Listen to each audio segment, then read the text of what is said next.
Leora stepped off the gravlift with a sigh that threatened to shake the few strands of hair left in place by the artificial wind tunnels of Novara 7 docking station. She adjusted the strap of her worn satchel and squinted at the sprawling marketplace below, a riot of neon lights, hovering stalls, and merchants yelling in languages she barely recognized, though she could pick out the one that sounded like a mix of hummingbirds and broken harmonicas. Her ears twitched reflexively, a habit she'd developed to tune into the vibrations of the city, and she muttered to herself, "Of course, the city smells like fried algae and regrets. Perfect welcome." Her first step onto the gravity-stabilized streets was met with a familiar mixture of stares and sideways glances. Some humans didn't even try to hide it.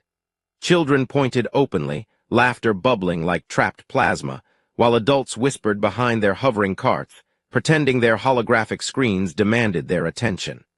Leora's ears twitched with irritation, and she mumbled, "I swear, one day I'm going to invent a device that zaps curiosity into embarrassment." The robot dog beside her, an odd-looking contraption with segmented legs and eyes that flickered with tiny blue question marks, gave a metallic bark that sounded suspiciously like laughter, and she allowed herself a small, crooked smile. She navigated the crowd with practiced care, avoiding the vendor selling fermented moon snails that always insisted on calling her the long-eared wonder, which she pretended not to hear while plotting a subtle prank involving a holographic snail army and a poorly aimed gravity net. Hunger nudged her forward, and she ducked into a narrow alley where the smell of roasted protein cubes promised temporary reprieve from rejection. As she leaned against a vending machine, she noticed a sign flashing repeatedly. "No vacancy, do not even think about staying here." Leora rolled her eyes so hard her ears practically flopped over the edge of her hood. "Helpful," she muttered. "Maybe I should ask them if they offer no vacancy for emotions, too." The robot dog nudged her shin with one cold metal paw, as if agreeing, and she laughed softly. As she wandered deeper into the marketplace, she encountered a group of humans arguing over a crate of luminescent crystals. One shouted, "They glow because they're charged with anti-gravity ions." Another scoffed, "No, they glow because they're sad." Leora snorted. She leaned against a pole and whispered to the robot dog, "Humans are weird. But not in a way that makes me want to leave, yet." The dog tilted its head and she added, "Fine, maybe just a little." A commotion near the hovertram station caught her attention. A merchant had tripped over a levitating luggage sphere, sending it careening into a stack of synthetic fruit. Leora couldn't resist. She sidled up and quipped loudly enough for the surrounding humans to hear. "And here I thought humans were the top of the evolutionary ladder." Clearly, the fruit disagrees. A few of the adults snickered behind their hollow tablets, and a child even gave her a thumbs-up before retreating. Leora felt a flicker of satisfaction. Small victories, she reminded herself, were worth celebrating. Hours passed in a blur of sidestepping hovercarts, avoiding suspiciously sentient puddles of liquid light, and exchanging sarcastic commentary with the robot dog. Hunger returned, stronger this time, and she approached a stall that promised authentic protein cubes, satisfaction, or refund in space credits. She reached for one, and the vendor squinted at her, one eyebrow hovering in a question mark shape above his eye. "Long ears again, huh? Don't you get tired of hearing the same jokes?" Leora grinned, baring teeth that humans found unnervingly perfect. "Not until someone invents a joke that works on me." She turned away, munching the cube, and added under her breath, "Preferably one involving zero gravity and a sarcastic space penguin." As dusk fell, the neon lights intensified, casting the streets in shades of violet and chrome. Leora leaned against a wall and watched the city move around her. Hovercars weaving like metallic fish, humans gesturing wildly at transparent screens, and the robot dog chasing a rogue levitating ball that had clearly decided it was sentient. She felt a pang of loneliness she wasn't sure how to label, a mixture of hope, habit, and the long-embedded memory of endless rejection. Her ears twitched, catching a snippet of conversation from two humans nearby. One said, "I hear she's been turned away from every colony, every planet." The other responded with a laugh, "She's probably better at rejection than any of us are at anything else." Leora's lips curled into a self-deprecating grin. "Well, at least I'm consistent," she muttered. Night deepened, and the marketplace quieted into the hum of soft anti-gravity engines and distant ion storms. Leora crouched on a ledge, pulling the robot dog close. She stared at the stars reflecting in the polished chrome towers and whispered, "Maybe tomorrow, the universe will decide to be funny in a nice way." The dog blinked, a soft blue glow in its eyes, and she laughed, a sound that made her ears quiver and for the first time in a long while made her feel like rejection was just another puzzle, not a permanent sentence. Somewhere in the folds of the city, among the neon chaos and floating fruit, she had carved a small space for herself. A space filled with sarcasm, minor victories, and the faintest spark of something she hadn't allowed herself to feel in decades. Anticipation. Leora woke to the faint hum of the city, the kind of hum that seemed to vibrate directly into her ears and remind her she was never truly alone, even if she wished she could be. The robot dog had curled itself into a tight metallic ball at her feet, its blue lights pulsing like a slow heartbeat. She yawned, tugging her hood over her head, and muttered, "Another day, another planet judging me for my fashion choices." Stepping onto the street, she noticed the market was already stirring. Floating carts were negotiating autonomously with customers. Gravity-shifted fruit hovered lazily above stalls, and a street performer juggled spheres of solidified light that occasionally whispered jokes in a language only partially human. Leora's ears twitched. Yep, nothing says civilization like talking fruit and existential juggling balls. She wandered toward the central plaza, dodging a courier droid that clearly thought it was auditioning for a role in an interstellar ballet. Her stomach growled, reminding her that breakfast on Novara 7 usually involved synthetic protein cubes or scavenging leftover energy bars from stalls that had forgotten to lock their bins. As she reached for a discarded cube, she spotted him, Elias, standing amid a pile of glowing crystals like a slightly confused god of commerce. He was crouched over a crate, muttering something that sounded suspiciously like a mix of poetry and a math equation. "I don't think ion flux should rhyme with entropy," he whispered to himself. Leora blinked, certain she had wandered into some alternate reality where humans spoke in nonsensical riddles instead of just ignoring her. Elias looked up and froze mid-motion, his eyes catching the faint light of the levitating cubes. "Oh," he said, as though the word alone could convey the storm of recognition he felt, or maybe it was confusion. Leora's ears twitched. "Great," she muttered under her breath. "Another human who thinks my ears are a sign of intergalactic royalty or dessert topping." The robot dog nudged her, which she took as moral support. Gathering what little dignity she had, she approached him.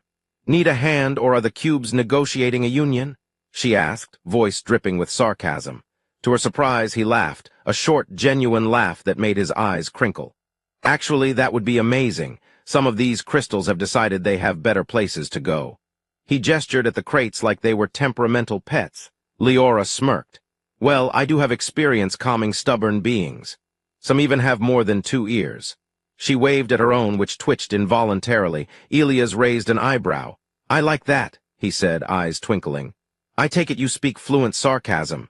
"Fluent enough to negotiate with sentient fruit," she replied, giving the robot dog a conspiratorial glance. The dog barked, which sounded suspiciously like a chuckle.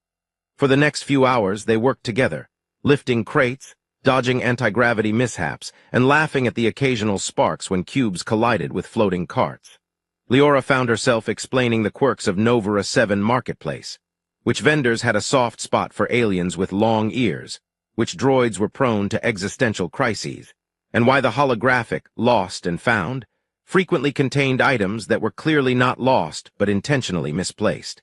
Elias absorbed it all with wide-eyed fascination, occasionally muttering, "I can't believe I didn't notice this before, or maybe I just wasn't paying attention to the right things." At one point, a cube slipped from the top of a crate and hovered in front of Elias' face, spinning slowly. Leora quipped, "Careful, or it'll start charging rent for that prime forehead real estate." He laughed, catching the cube deftly. "I think it already owes me taxes," he said, grinning. Leora's ears twitched so violently she almost lost her balance, and she muttered, "I think I like you cautiously for now." The robot dog barked in agreement, bouncing in tiny circles, adding an entirely unnecessary layer of comedy to the moment. They paused at a small cafe that served steaming cups of liquid nitrogen tea, which was both terrifying and exhilarating if consumed correctly. Leora handed a cup to Elias, who blew on it nervously before taking a sip. "Tastes like frozen fire," he said, his voice cracking slightly with amusement. Leora laughed, ears flopping, and added, "Exactly. It's why humans and aliens alike should approach carefully. Some things are beautiful and deadly simultaneously, kind of like first impressions." As the day wore on, Leora began to notice something unfamiliar. A soft, persistent warmth whenever Elias was near. She hadn't felt it in decades, the strange combination of curiosity and genuine interest without judgment. For the first time, she realized someone might be seeing her as more than a curiosity, more than the sum of ears and rejections. Humor had always been her shield, sarcasm her armor, but with him, it became a bridge. They joked about gravity anomalies, the robot dog's obsession with floating tennis balls, and the market's inexplicable obsession with glow-in-the-dark fruit. In all the laughter, a fragile bond was forming, a bond that neither of them fully understood but both were willing to explore.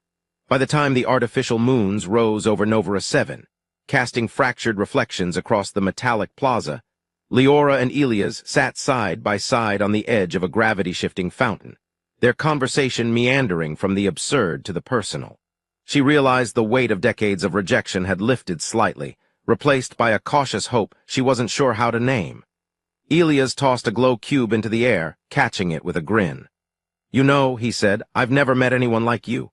Leora's ears twitched, catching the faintest echo of sincerity in his tone. She smiled, letting the humor soften the edge of her past. "Good," she said softly. "You're the first human to survive my sarcasm and still want to talk to me." And for the first time in a long while, she allowed herself to believe that maybe, just maybe, the universe had decided to deliver something unexpected, something gentle, and something funny, all at the same time. The Festival of Orbiting Moons had arrived, and Novara 7 was a riot of levitating lanterns, plasma fireworks, and vendors hawking foods that glowed with ionized colors too bright for the human eye alone. Leora stood near a gravity-shifting carousel, her long ears twitching nervously every time a human child pointed or a holographic dragon roared overhead. Elias appeared beside her, carrying a tray of steaming liquid nitrogen waffles that smelled faintly of starfare and nostalgia. "Ready for chaos?" he asked, grinning. Leora tilted her head, her ears flicking with amusement. "I've been ready for decades. Let's see if the universe can still surprise me." The streets were crowded, but Elias had an uncanny knack for navigating through chaos without colliding into floating crates or accidentally starting a miniature anti-gravity riot. Leora followed, laughing when he ducked just in time to avoid a disco ball-sized firework that zipped past like a comet with poor aim. "I thought fireworks were supposed to explode asterisk up asterisk, not sideways," she muttered, tugging the robot dog along by its leash. The dog barked in agreement, bouncing on its segmented legs. "You're not helping," Elias said, laughing. "I think it's doing a better job than me." They wandered through stalls selling everything from neon glow fruit to holographic pets, programmed to mimic extinct alien species. At one booth, Leora's ears twitched violently as a child offered her a glow-in-the-dark donut and asked if aliens liked sweets. She smiled faintly, leaning down to accept it. "I do if they don't explode in zero gravity," she joked. The child laughed, and for a fleeting moment, Leora felt the warmth of simple acceptance she hadn't known in decades. As the night deepened, the festival's energy seemed to pulse in sync with the city's artificial gravity waves. Leora and Elias found a quiet rooftop overlooking the plaza, a place where the neon lights refracted across the chrome towers like scattered stars. He leaned on the railing, tossing a glowing crystal into the air and catching it deftly. "You've changed," he said softly. Leora raised an eyebrow. "I have. I still trip over levitating fruit and make sarcastic comments at strangers." "No," he said, shaking his head. "Not that. You've grown. You let yourself exist here among humans, among chaos, without expecting rejection at every turn. You laugh even when the city seems determined to make you feel small. You belong." Her ears twitched, a faint blush spreading across her cheeks if her species had cheeks that could blush. She started, then stopped. Words felt clumsy, inadequate, and she let the glowing crystal tumble through her fingers instead. They laughed at the crystal's erratic spins, their humor bridging the gap between species and generations of prejudice. Leora thought about all the planets that had turned her away, all the humans and aliens who had judged her without a second glance. And yet here, in this moment, none of that mattered. She realized that belonging was not about being universally accepted, but about finding one or a few who chose her anyway. Below them, the festival reached its crescendo. Plasma dragons spiraled around the orbiting moons. Children screamed with joy at levitating rides, and vendors shouted over the din, claiming their glow fruit was infused with happiness. Leora's robot dog barked at a rogue mini-drone, leapt, and tangled itself briefly in a ribbon of anti-gravity streamers. She laughed, the sound echoing over the plaza, and Elias joined in, the two of them synchronized in a rare, joyous harmony. A group of festival-goers stopped nearby, whispering among themselves about the long-eared alien girl who had finally found someone willing to walk beside her. No one mocked. No one stared too long. Their curiosity was gentle, not cruel. Leora felt a spark of pride and amusement simultaneously. "Looks like humans can adapt after all," she said, nudging Elias. "Or maybe it's just you making me look less alien." He winked. "You always looked incredible. I just made it harder for them to ignore." As the last fireworks streaked across the orbiting moons, Leora realized she had stopped measuring herself against rejection. Each sarcastic remark, every cautious joke, every near collision in the marketplace had been training her for this, learning to navigate a chaotic universe without shrinking from it. She had found humor in the absurdity, companionship in unlikely places, and a bond that transcended species, prejudices, and decades of loneliness. Her ears twitched in satisfaction. Elias extended a hand, lightly brushing her fingers with his. "So, stay for the next orbit, or do I have to petition the Intergalactic Council to keep you on this planet?" Leora laughed, a full-bodied laugh that made her ears flap and her robot dog emit a cheerful series of chirps. "I think I'll stick around. Someone has to keep your human chaos in check." He smiled, eyes glinting in neon light, and for the first time she felt the certainty of choice, of acceptance, of belonging. The city pulsed below, alive with noise and color, yet Leora no longer felt like an outsider. She had navigated rejection, found humor in survival, and discovered a fragile, beautiful connection that no prejudice could unravel. Leaning into Elias, ears brushing against his arm, she whispered, "I guess some surprises are worth waiting for." The robot dog barked, a final punctuation to the evening, and together they watched Novara 7 moons orbit in quiet, chaotic perfection, a universe suddenly full of possibility and laughter. And for the first time in decades, Leora didn't feel like she had to run.